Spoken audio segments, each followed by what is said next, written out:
জামায়াত সবচেয়ে জনপ্রিয় দল এই মুহূর্তে নয়। জনপ্রিয়তা বলতে যা বোঝায় সেই বিবেচনায় তারা সবচেয়ে জনপ্রিয় দল নয়, আমি যেটা বুঝি। আর আপনি বলবেন তুমি কি মাই পারছো, আমি মাই পাসি না, আমার তো একটা অবজারভেশন আছে। ওই ভাত তো একটা চাপ দিয়ে লেগে দেখে, ওই একটা চাপ দিয়ে আমি বলতেছি যে আমার সবচেয়ে জনপ্রিয় দল নয়। তাহলে স্টুডেন্টগুলি কেন জিতলো? আমি আপনাকে ছোট্ট একটা জিনিস বলি।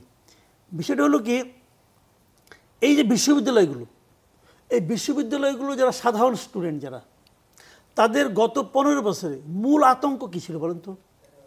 মূল আতঙ্ক ছিল যে হলে সিট না পাওয়া, মূল আতঙ্ক ছিল পরীক্ষার আগের রাত্রে মিছিলে যেতে হবে, মূল আতঙ্ক ছিল যা তা করবে, করে নিয়ে কোনো বিচার পাবে না, কাউকে ঘাট ধরে বের করে দেবে, কোনো নারীকে অপমান করবে, কোনো বিচার হবে না। এটার মূল আতঙ্ক ছিল স্টুডেন্ট লিডারদের দিকে টিচাররা তাকায় থাকতো, তারা অনুমতি দিলে টিচাররা মাথা নাড়তো, তারা অনুমতি না দিলে টিচাররা মাথা নাড়তো না।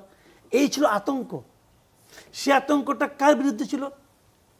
ছাত্রলীগ কিন্তু ফ্যাক্টর না, ফ্যাক্টর হলো সরকারি দলের ছাত্র সংগঠন।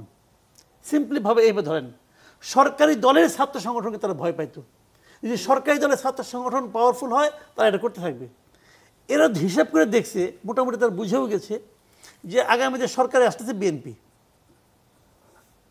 ঠিক আছে? এটা বিএনপি যারা ছাত্র সংগঠন আছে তারাও জানে যে আমরা আগামীতে ক্ষমতায় আসতেছি।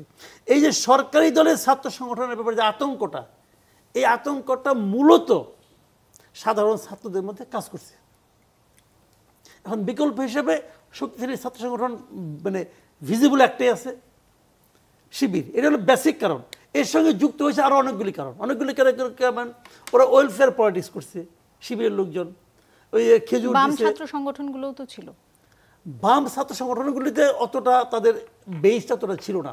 কারণ বাম ছাত্র সংগঠন একটা জিনিস আমি বলি আপনাকে, এই যে ওয়েলফেয়ার পলিটিক্সটা, যে পানির ফিল্টার দেওয়া, খেজুর দেওয়া রমজানের সময়, এটা বাম ছাত্র সংগঠনের সক্ষমতা নাই।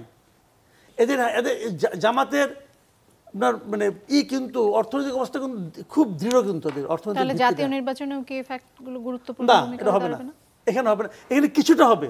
জামাতের ভোট আমার বিবেচনায় খুব বেশি হলে আপনার 7 থেকে 10% বাংলাদেশে, ঠিক আছে? এটা বাড়বে এবার। এটা মনে করেন এসে আপনি যদি আরও 5% যোগ করেন, বাড়বে কেন? আওয়ামী লীগের অনেক লোককে তারা কিন্তু আশ্রয় দিয়েছে এই গত 1 বছরে, নানাভাবে তাদেরকে প্রোটেকশন দিয়েছে জামাতের লোকজন, এবং এই প্রোটেকশন কিন্তু ভালোবেসে দেয় নাই, তাদের ভোটটা পাওয়ার জন্য দিয়েছে। এইভাবে যোগ করলে আরও 5% ভোট বাড়বে। তো যদি বাড়ে তো ম্যাক্সিমাম 15%, এই 15% ভোটই জামাতের। এর বেশি ভোট জামাত পাবে বলে আমার কাছে মনে হয় না এখন পর্যন্ত। আবার পাইতেও পারে, আমি জানি না, আমি তো আর জ্যোতিষ না, কাজে এটা ভুল আমার হইতেও পারে।